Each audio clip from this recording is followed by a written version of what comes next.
The experiment you'll be taking part in today involves the perception of lengths of lines. As you can see here, I have a number of cards, and on each card there are several lines. Your task is a very simple one. You're to look at the line on the left and determine which of the three lines on the right is equal to it in length. All right, we'll proceed in this order. You'll give your answer. Only one of the people in the group is a real subject, the fifth person with the white T-shirt.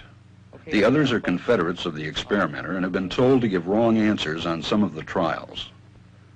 The experiment begins uneventfully as subjects give their judgments. 2, 2, 2, 2, 2, 3, 3, 3, 3.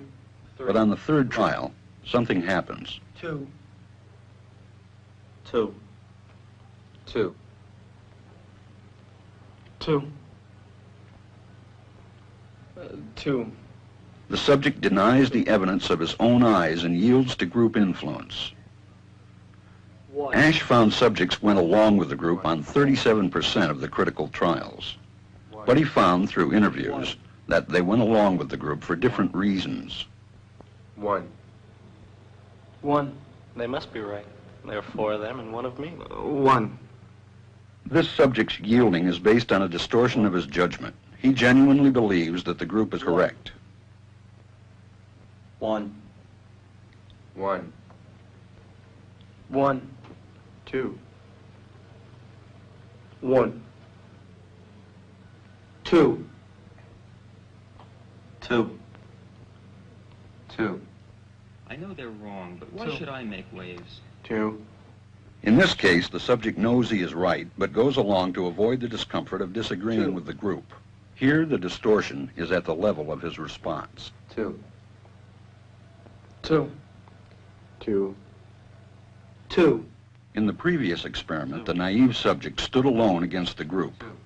In this variation, Asch gave the naive subject a partner, here seated in the third position, who also gives the correct response. 1. 1. 2. 1. 2. With a partner, yielding drops to only 5% of the critical trials compared to 37% without a partner. Although subjects report warmth and good feeling toward the partner, they typically deny that he played a role in their own independence. The partnership variation shows that much of the power of the group came not merely from its numbers, but from the unanimity of its opposition. When that unanimity is punctured, the group's power is greatly reduced. Sometimes we go along with the group because what they say convinces us they are right. This is called informational conformity. But sometimes we conform because we are apprehensive that the group will disapprove if we are deviant. This is called normative conformity. The strength of the normative factor is shown in another variation carried out by Asch. In this variation, the subject is told that because he had arrived late, he would have to write his answers. Subjects in this private response experiment are exposed to the same amount of misleading information as other subjects, but they are immune from any possible criticism by the group. 1.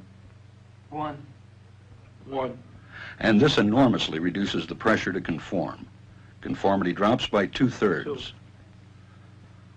Asch's experiment is a classic. It reveals how people will deny what they see and submit to group pressure. It allows us not only to observe conformity, but to study the conditions that increase or reduce its occurrence.